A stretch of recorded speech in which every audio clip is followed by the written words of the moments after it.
Today on Mike Attempts, fixing another septic blockage. Guess what? A different line is now blocked. 3 years ago, I made a video removing a root blockage from this pipe. Now, this one is blocked. So, why make another video about the same topic? Well, I think I have a better way to figure out where to dig instead of uncovering the whole pipe. I used my manual auger to measure the distance to the clog and marked it with a zip tie.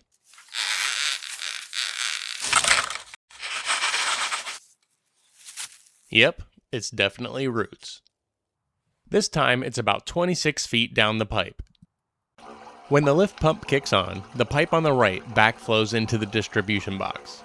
Once the level gets high enough, the water flows into the other 3 pipes. I'm going to zip tie this section of steel pipe on the end of the auger, like so. Then I'm going to slide it down the pipe and use my neighbor's metal detector in hopes of pinpointing the precise spot to dig.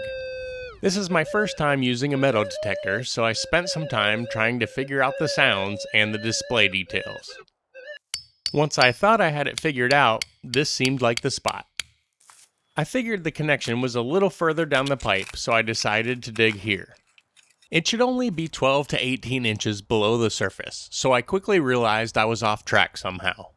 I tried the metal detector again, started digging, and found the pipe right away. If I had some experience with the detector, I think I would have found it on my first try. That's what we're looking for. The white pipe was cut just a bit short, which allowed the roots an easy way in. The large black pipe is actually a domed chamber. It comes in sections like this that overlap. These sections aren't lined up, which has left a triangular gap at the bottom edge. Since they aren't overlapped properly, a bunch of roots have entered between the sections. There are also roots growing out of the slits from the inside. When cutting the white pipe, I would recommend making the cut closer to the black chamber. It's much easier to cut more off than to add some back.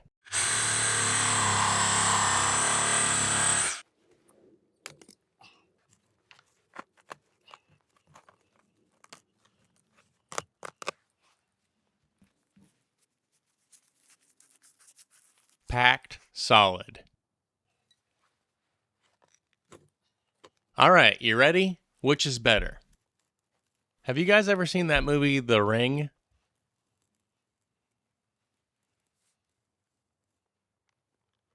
Or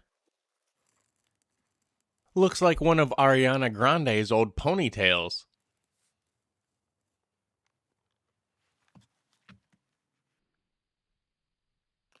The entrance to the chamber is completely packed with tightly tangled roots.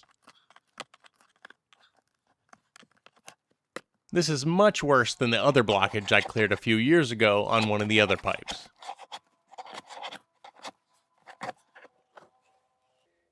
I spent a long time hunched over in that hole, pulling out fistfuls of roots. By the time I called it quits that evening, I felt like a 70-year-old man that had been forced to do CrossFit all day. The next morning, I finished removing the remaining roots I could reach, and then cleaned it up. Looks pretty good in there now. I used PVC cement to bond a new section of pipe to a coupler and cut off the edge so it wouldn't be digging into the side of the chamber. It was a very tight fit. I had to press down on the existing pipe to line it up with the coupler. Then I frantically hammered it into place before the PVC cement chemically fused them together. Now to seal everything up with some asphalt roof caulk. I just pumped it into my hand and smeared it on. I cut a piece of plastic to cover the exposed gap. Between the connection of the pipe and the chamber, plus filling the crooked gap, I used 2 tubes of caulk. Properly aligning the chamber sections would have been best, but it's better than it was. I didn't realize any chambers were so close to this giant oak tree. It's gonna have to go. I began filling in the hole and decided to bury a steel pipe so it's easier to find next time. You know how it goes. If I don't bury the steel pipe, I'll definitely need to dig here in the future. But if I do bury the steel pipe, I'll never need to dig here again. All that's left is to clean out the distribution box. I used a cheap hand pump to extract the water. I finished by removing the roots coming in from around the pipes and sealing them up. My old caulking gun wasn't up to the task to push out the thick asphalt caulk, so I upgraded to this one, which has a 26:1 thrust ratio. Obviously, I would have preferred spending my time doing literally anything else, but I don't think I could have hired someone to do what I did. When this happened last time, I called around to have it fixed. Most places said they didn't do that kind of work, and the few that did wanted to dig up the whole leach field and replace everything. So I felt like I had no other choice than to do it myself.